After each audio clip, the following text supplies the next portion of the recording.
Twongeye kubaha ikaze banywanyi bacu bakunzi bahire mudukurikirana muri mpande zine z'isi. Kaze marano makuru aho tugiye kubabwira amakuru ariko aravuga ku isi muri kano kanya kaze.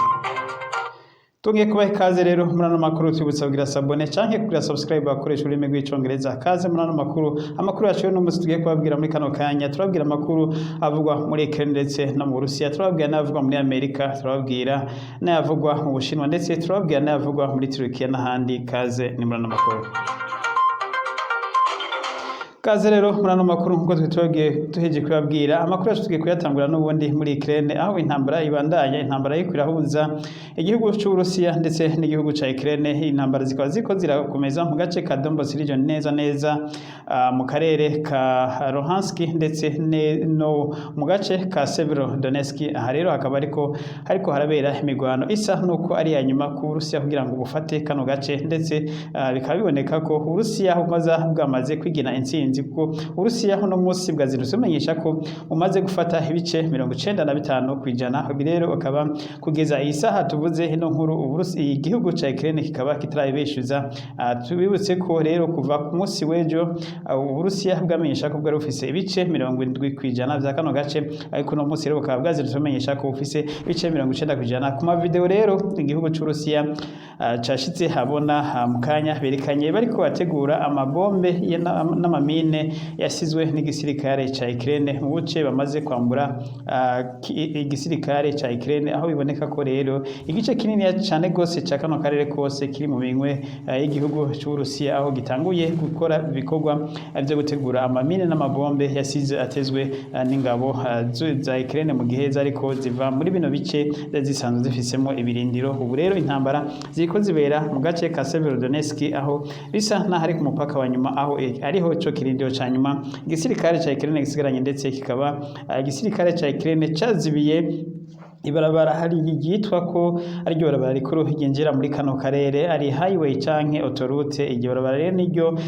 bariko baragwaniramwo. Uburusiya bushaka kontrola rino barabara kuva mu gitondo cy'uno munsi. Kano gace kari kumwe rino barabara niho imigwano ikomeye cyane gose, aho rero Uburusiya biboneka ko bubandanya butera imbere cyane gose. Biboneka ko igisirikare ca Ukraine gisa n'icacitse intege muri kano gace, ndetse abavura ibintu n'ibindi baba babona ko igisirikare ca Ukraine bishobora kuba coba camaze gukura meza muri kano kanya turiko tuvugana amakuru, kuko imigwano yari ikomeye cyane gose. Rero muri no ngwano iriko irahuza igihugu ca Ukraine n'Uburusiya harimwo cyane gose, harimo amakuru y'ibinyoma ndetse n'ibintu byagiye bigaragara ko yaba ku mpande zose hariho amakuru y'ibinyoma agendera kwiragiza kugira ngo umwe wese agire avantage kuri ki canke ku kindi. Turabwira mu kanya amakuru y'ibinyoma yari yavuzwe na perezida wa Ukraine, Perezida Zelensky, maze Uburusiya bukaba buhijiye kuyabeshuza mu kanya.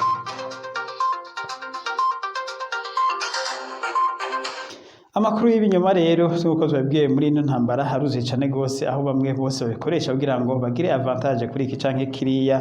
Ubu rero muri kano kanya Uburusiya buhijiye gushira ahabona video yerekana ingoro canke monima y'ishengero rya Orthodox. Iyi ngoro rero niyo yavuga ko yatanguye muri kano karere ku Burusiya ndetse ku burengero bw'Uburayi, ndetse yakaba ariyo bari nayo mamuko y'ishengero rya Orthodox kubaho ku isi kwaryo, ndetse kano gace kakaba karashizwe mu murage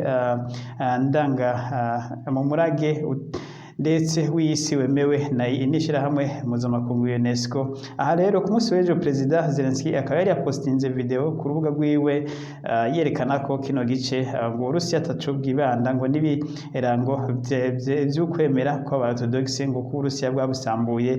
Ariko rero iyo video rero yerekana ukuntu izi ngoro zasambuwe, ndetse rero Urusiya bukaba butavyanganiye ko twibutse ko Perezida Vladimir Putin w'Uburusiya nawe yasanzwe ari umuyoboke akomeye cyane gose w'iri dini rya Orthodox. Rero kuba yari yasambuye, bavuga ko yasambuye idini ikirango gikomeye cyane gose cya idini rya Orthodox ryavukiye ko bitari kuba ari igisebo gikomeye cyane gose kuri Perezida Vladimir Putin. Ibi rero Uburusiya bwahise bubeshuza uno munsi, aho Uburusiya bwahise bushiraho amavideo bwerekanye bwakoresheje drone uno munsi, aho berekana ko kano gace karimo zino ngoro atani urusasu rwigeze ruhagera ndetse atani bombe n'imwe yigeze hagera aho amazu yaho ashashije nk'uko mubibona kuri aya masanamu nayerekanwe n'igihugu c'Uburusiya yerekana ko Perezida Zelensky yahimbye ibinyoma mu kwemeza ko kano gace katewe ko amabombe n'abasirikare b'Uburusiya ndetse bakagasambura nk'uko Perezida Zelensky yari yavyerekanye ku munsi w'ejo. Rero Uburusiya bwahise bubeshuza buvuga ko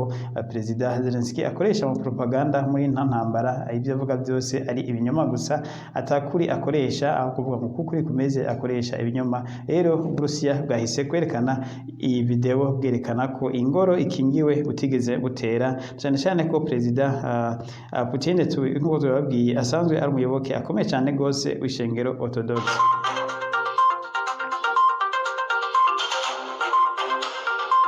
Turabandanya nyene n'aya makuru nyene muri kano gace k'Uburusiya. Vladimir Zelensky akaba ku munsi w'ejo nyene yamenyesheje ko igisirikare ca Ukraine kimaze kwica ngo basirikare ibihumbi 31 by'abasirikare b'Abarusiya ngo bamaze kugwa ku butaka bwa Ukraine ngo kuva aho igihugu c'Uburusiya gitereye kino gihugu ca Ukraine. Ibi rero navyo nyene bikaba atawovyemeza canke ngo bihakane kuko ntawuzi neza igitigiri c'abapfuye muri ino ntambara, ariko rero ibitigiri nk'ibi byose yavuze 31 vyogora cane gose kugira ngo atange ivyemezo by'ukuntu yoba yarabirose, kuko abasirikare nivyo benshi barapfa bagapfira mu binogo iyo baba batewe nk'amabombe n'iki ntibatogwe n'imibiri yabo, canke abandi nabo bagatogwa imibiri na bagenzi babo b'Abarusiya bakabatwara mu Burusiya, abandi nabo bagatogwa n'abasirikare b'abanya-Ukraine. Umva rero ntawomenya bino bitigiri uko abivuga uko yoba yarabitohoje ko hamaze gupfa abasirikare ibihumbi 31 b'igisirikare c'Uburusiya kuva intambara itanguye, ariko ntiyanamenyesheje muri kino cegeranyo nyene yatanze Perezida Zelensky ntiyanamenyesheje wewe ku ruhande rwiwe abasirikare bamaze gupfa, ariko ku ruhande rwa Ukraine nago nyene baramaze gupfa benshi ndetse no ku ruhande rw'Uburusiya baramaze gupfa benshi. Bino rero ntawoja mu by'ibiharuro, ntawuzi neza igitigiri c'abasirikare bamaze gupfa, ariko tubutse ko Perezida Zelensky ubwiwe nyene muri iyi ndwi yimenyesheje ko abasirikare ba Ukraine ngo nibura mu gace ka Donetsk hapfira nibura ngo abasirikare 200 ku munsi ndetse ngo bagakomereka abasirikare 500. Ibi nyene ni Perezida Zelensky ubwiwe yabimenyesheje. Ibi navyo rero navyo nyene bikaba bigoye kwemeza canke guhakana, kuko biboneka ko muri ntambara bishobora kuba harimo harakoreshwa propaganda ndetse n'ibiharuro akaba yoba yarabikoresheje kugira ngo yumvishe ibihugu bisanzwe bimufasha kugira ko ibintu bikomeye cyane gose bamuhe ibigwanisho byinshi. Rero ibi byose bishobora kuba ari propaganda yakoresheje atawukwemeza ko kino gitigiri cy'abana basirikare bose biwe bapfire ku munsi muri kano gace ka Donbas region, naho imigwano ikomeye cyane gose. Ariko ico tutokwirengagiza cyo tudashobora guhakana nuko abasirikare ku mpande zose muri kano gace bariko barapfa, kuko intambara zirakomeye cyane gose. Havuga amabombe ngira ngo y'ubwoko bwose ndetse n'ayatari bwakore kw'isi kuva isi yaremwa, ubu ariko arakora muri kano gace, kuko Uburusiya burashaka kugafata ku nguvu uko zogana kose, kuko Uburusiya bushaka kwigina intsinzi y'agace ka Donbas region mu rusange. Turabandanya n'amakuru muri kano karere.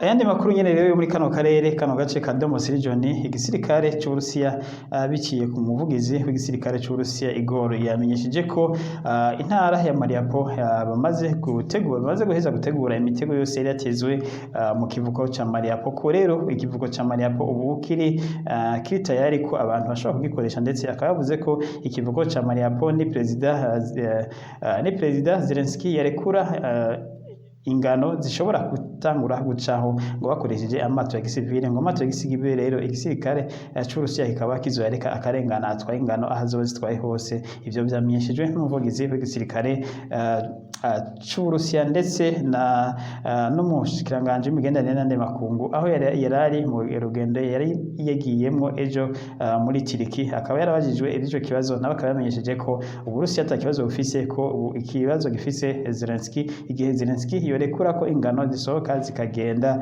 ko Uburusiya ata kibazo uzozugururira yaba mu kiyaga cirabura the Black Sea canke ngo mu kiyaga ca Mariupol. Ngo Uburusiya bwiteguye kureka ingano zikagenda ngo kubera inzara iriko irakwiragira kw'isi ngo rero nabwo Uburusiya bworeka kureka ngo abantu baronke ibifungurwa mu gihe ngo Perezida Zelensky yoba yabirekuye rero Uburusiya bwagiriza ko Perezida Zelensky ariwe asigaye ari kibazo kuko ngo adashaka kurekura zino ngano ngo zigende ngo ariko Uburusiya bwo nta kibazo bufise ngo ikivuko kiri ready kuba co kugurura kigatangura gutwara imizigo mu gihe Perezida Zelensky yoyirekura.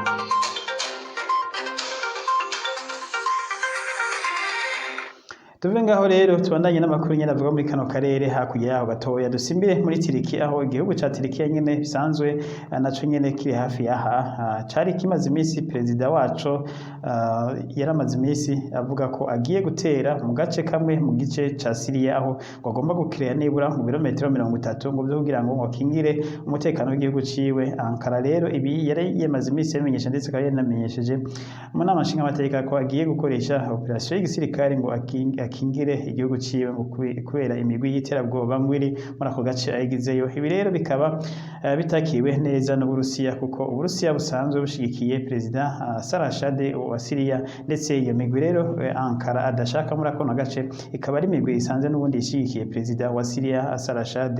Ibi rero Uburusiya bukaba bwahise bugabisha ko budashobora kwihangana ko Perezida Ankara atera kano gace ndetse Uburusiya bukaba bwari bwamenyesheje ko buzohita buhahurira n'igihugu ca Tiriki. Igihugu ca Tiriki rero kikaba biboneka ko baye kisa n'igihagarika ibyo gutera ako gace ndetse bikaba biboneka ko bariko barakoresha inzira ya diplomasi ndetse bikaba vyoba ari navyo umushikiranganji w'imigenderanire n'andi makungu Lavrov wa Ukraine w'Uburusiya nako yari yagiyemwo muri Tiriki aho yaganiriye na mugenzi wa Tiriki. Ikindi naco cabonetse kuno munsi nuko Syria nyene yaciye yerekana video yo ku munsi w'ejo aho igisirikare c'Uburusiya cakoze imyimenyerezo ya gisirikare y'indege hamwe n'igisirikare ca Syria. Ibi rero bikaboneka ko igisirikare c'Uburusiya kiri ahantu hose muri kano karere ko citeguye igihe Ankara canke Tiriki yotera muri Syria ko igisirikare c'Uburusiya citeguye gutabara Syria na cane mumenye ko igisirikare c'Uburusiya nico gicungereye Perezida wa Syria naco gitumye Perezida wa Syria kugeza isaha akiri ku butegetsi kuko Amerika ndetse na Tiriki n'ibindi bihugu nka Israel bari bashatse kumutembagaza ku butegetsi ariko biza kunana kubera igihugu c'Uburusiya caciye kirashika kiramushigikira mu ntambara zitari zoroshe aho yagwana akagwana n'abanyamerika ndetse n'aba Islamic State bashaka gutembagaza ubutegetsi bwiwe ariko birangira Perezida wa Syria agumanye ubutegetsi bwiwe gushika no munsi. Rero abasirikare b'Abarusiya nibo bacungereye ubutegetsi bwiwe. Rero ukuba rero ugize ukora kuri Syria nico kimwe nuko wobukoze ku Burusiya. Uburusiya rero ntibushobora kwihangana na gatoya ku muntu wese yosomborotsa igihugu ca Syria. Ibi rero bikaba vyaciye bituma Perezida Ankara yisubirako nyene aba aratenyenya kuko amaze kubona ko yashaka guprofita kubera Uburusiya buri mu ntambara muri Ukraine ariko rero yibagira ko igisirikare c'Uburusiya ari igisirikare kinini cyane gose gifise abasirikare benshi cyane gose gifise hafi abasirikare bashaka ku miliyoni. Urumva rero ntibashobora kubura abasirikare bashobora kumwika ahandi aho hose mu gihe bo bikenera. Twibutse ko igisirikare c'Uburusiya kigira gatatu kw'isi kuba gifise ubwishi bw'abasirikare. Ibi rero wumvise ko Perezida Zelensky amenyesha ko hamaze gupfira abasirikare 30 muri Ukraine. Abo rero nubwo bamaze gupfa ntabwo igisirikare c'Uburusiya coba kiracika intege kuko abasirikare hafi bashika umiliyoni. Murumva ko ari abasirikare benshi igihugu c'Uburusiya gisanzwe gifise cibitse ko nibi rero navyo ntawo vyemeza. Abasirikare 31,000 n'abasirikare benshi tuvuze ko abasirikare 31,000 ndetse uwo baruta nk'abazi abasirikare b'u Burundi. Igisirikare c'Uburundi cyose ntigishikana abasirikare 30,000 ndetse yaba n'igisirikare c'u Rwanda naco ubwaco conyene ntigishikana abasirikare 30,000. Murumva ko uwo mugwi ico gitigiri c'abasirikare Perezida Zelensky yatangaje ko amaze kwica kuva abasirikare b'Uburusiya bateye muri Ukraine ari gitigiri kinini cyane gose. Turabandanya n'ayo makuru.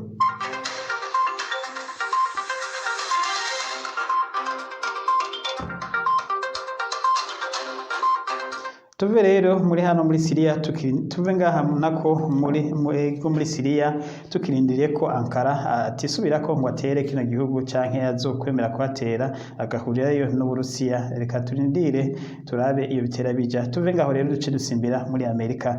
Muri Amerika ibihumbi n'ibihumbi vy'aba immigrante basubiye kubonekana baca muri Mexico, aba nabo rero bakava muri Amerika y'ubumanuko muri za bihugu nka za Peru na za Chili n'ahandi birukanga baja muri Amerika, bava muri bya bihugu vy'epfo bikenye baduga muri Amerika. Rero ubu rero basubiye kuboneka imirongo myinshi cyane gose muri Mexico, nibura bashika nk'ibihumbi nka 20 abantu bahuzuye amabarabara bariko bagerageza kuza kwinjira muri Amerika. Amerika rero ikaba yamenyesheje ko itagiye kubakira bano bantu bose, ndetse ikaba yamenyesheje ko imipaka yayo yugaye, ndetse ikaba yarungitse Amerika abapolisi benshi ku mipaka ndetse n'abasirikare benshi kugira ngo bacungire imipaka. Yibutse ko ibi vyigeze kuba mu myaka iheze ku ntwaro ya Perezida Trump, aho bamwe batswe n'abana babo ndetse bakajanwa kwabo abandi bagafungwa. Ibi rero vyamabibi akenshi rimwe na rimwe, aho abantu benshi cyane gose bagira imirongo bagaca muri Mexique bagashaka kwinjira ku mipaka ya Amerika basaba ubuhungiro. N'ubu rero vyongeye kuba abantu benshi rero bakaba babonetse bari mu nzira bagenda muri Amerika, aho Amerika kamenyesheje ko idashobora kwakira bano bantu muri kino gihe. So kivuga nyene rero amakuru muri Amerika, abantu benshi cyane gose babonetse bari mu myigaragambyo nyene biyamiriza ko basaba ko amategeko agenga inkoho yosubirwamo, ndetse bavuga ngo stop gun violence ndetse ngo reform the laws of gun violence. Aha rero abantu benshi cyane gose babonetse mu mabarabara hirya no hino, ibikaba byateje imidugararo mu bice bimwe bimwe bisagara bimwe bimwe, aho uruja n'uruza rwabanje guhagarara kubera abantu benshi bariko biyamiriza ubwicanyi bw'inkoho bw'amahoro buri munsi. Rero bakaba basaba leta Biden ko yohindura amategeko agenga ivy'inkoho maze ngo amahoro akongera kuboneka muri Amerika. Twibutse ko muri iyi minsi muri Amerika ibitero vy'inkoho vyongereye cyane gose, ndetse ku rugero rutigeze ruboneka, aho abantu benshi cyane gose bamaze kwicwa bishwe muri buno buryo bw'abantu bagenda bakitwaza inkoho bagahita barasa abantu, yaba mu maduka canke mu maeglize ndetse no mu mabarabara n'ahandi. Ibi rero bano bantu bari mu myigaragambyo nivyo basaba ko Perezida Joe Biden yogira uko abigenza agahindura amategeko agenga ivy'inkoho. Tubandanya n'ano makuru.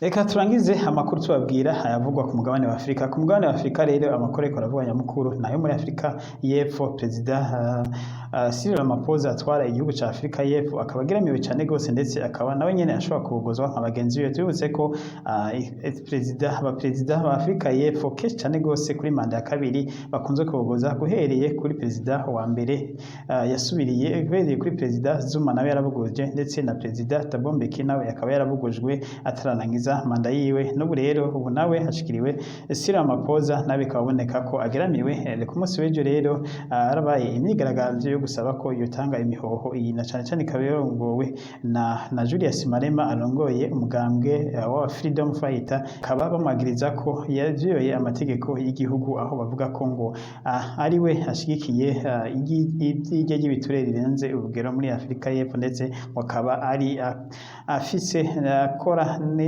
afise n'amasosiyete akora mu kinyegero, ndetse ngo akora ibintu vy'amagendo bitemewe, akora ivyo bita laundry money. Ibi navyo rero ndetse bikaba ari ibyaha bikomeye cyane gose, ashobora no kwihanirwa no mu mategeko mpuzamakungu uretse nayo muri Afrika y'Epfo gusa. Aho rero bivugwa ko mu myindwi iheze abasuma baragiye binjira mu nzu yiwe isanzwe iri mu ntara hagati mu gihugu, biba imiliyoni 5 zose z'amadolari y'abanyamerika. Aya mahera bayatwaye ari mu makashi. Ibi rero bikaba Perezida Zuma ngo adashobora kumenyesha aha aya mahera. Nako muradutunga ntabwo ari Perezida Zuma, nako Perezida Cyril Ramaphosa akaba arashobora kumenyesha aha aya mahera yose yari yakuye, ndetse akaba yari yagiye kuyanyegeza muri iyo nzu yiwe. Ariko rero abasuma, tubibuze ko abasuma muri Afrika y'Epfo basanzwe abasuma bakomeye cyane gose mu kwiba ahantu hano inzu yiwe yo hagati mu ntara y'icunzwe n'abasirikare, ariko ntibari benshi. Rero abasuma baragiye n'inkoho barasa abasirikare maze barahabomora bariba aya mahera yose. Ntawuzi n'ukuntu bari bamenye ko hoba hari aya mahera yose. Rero ibi bakaba ari bagiriza Perezida Zuma nako Perezida Cyril Ramaphosa ngo amenyeshe aho yakuye aya mahera. Twibutse ko na Perezida Zuma ibi ari byo byamuvanye ku butegetsi byo kujya ibiture birenze, ndetse aho byari bigeze kure cyane gose, n'ubu agifise imanza nyinshi cyane gose Perezida Zuma aburanywa z'ibiturire. N'ubu rero na Perezida amusubiriye rero Cyril Ramaphosa akaba yashikiriwe. Naho rero tuciye turangiriza ano makuru, ntawuzi niba bino bamwagiza bizomuhitana canke azobandanya atwara. Turindiriye turabe iyo bitera bija ariko arageramiwe ubutegetsi bwiwe bushobora kurangira vuba. Mwakoze rero mwese abadukurikiranye mukomeze kugira ibihe byiza tubitsa kugira sabone cyangwa kugira subscribe abakoresha ururimi rw'icongereza. Imana ishishikaye kubashikira naho mu makuru yacu yandi yo hanyuma ndetse no mu biganiro bizokurikira. Mwakoze kugire aho muba mubahwe Imana ibazigame.